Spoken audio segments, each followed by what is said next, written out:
Okay, so let's get right into it. Today we're doing a deep dive into Rolf Dobelli's huge bestseller, The Art of Thinking Clearly. A truly fantastic book. It really is. Mhm. And our mission today is pretty simple. We want to pull out the most effective, the most immediate fixes for these cognitive traps our minds fall into every day. And what's so powerful about Dobelli's idea is that you don't need to get smarter. Right. It's about subtraction, not addition. Exactly. You just need to stop making these predictable psychological mistakes, these cognitive biases. Just recognizing them starts to clear things up almost instantly. So where should we start? What's the biggest one? I think we have to start with the one that shapes everything you read and watch. Confirmation bias. The classic filter bubble. We look for information that proves what we already think. We do. And we just, ignore anything that challenges us. It completely locks you in. So what's the mental fix for that? You have to force an opposing mindset. You have to habitually ask yourself a very specific question. Which is? What piece of evidence would prove me wrong? That single question is how you break the cycle. That is tough, but I can see how powerful it is. Okay, what's next? Let's talk about survivorship bias.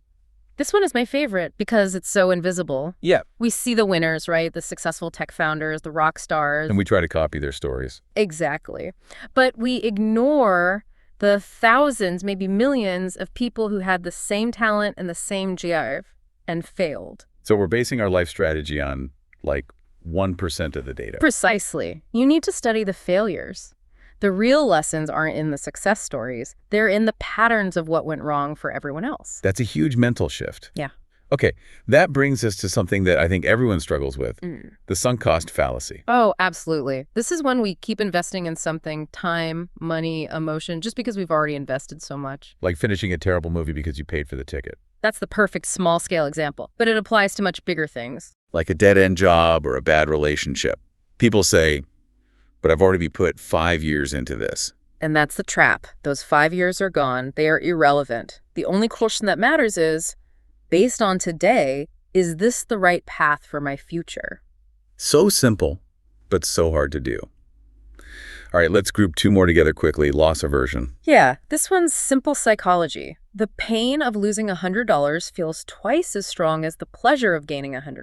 Which makes us way too cautious. It makes us avoid good, necessary risks just to avoid feeling that sting of a loss. And that connects directly to the last one I want to hit on, outcome bias. This might be the most self-destructive of all. It's when you judge a decision based on the result, not the process. So if I do something really reckless, like speed home in a blizzard, but I get there safely? You call it a smart decision, but it wasn't. It was a terrible decision with a lucky outcome.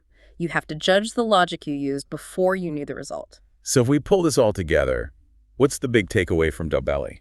The core insight is that clear thinking isn't about moments of genius.